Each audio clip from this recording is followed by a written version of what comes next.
How to turn down FaceTime volume on iPhone. To get started, first of all go ahead and use the physical volume buttons on your iPhone side. Just press the volume down button to instantly decrease the audio of the ringer. Alternatively, you can swipe down from the top right corner of your screen to open the control center. Here, locate the volume slider and press and drag the slider downwards to lower the volume. For a more permanent setting adjustment, open the Settings application on your phone.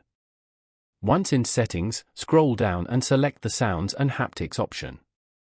Under the Ringtone and Alert section, drag the slider to the left to decrease the volume.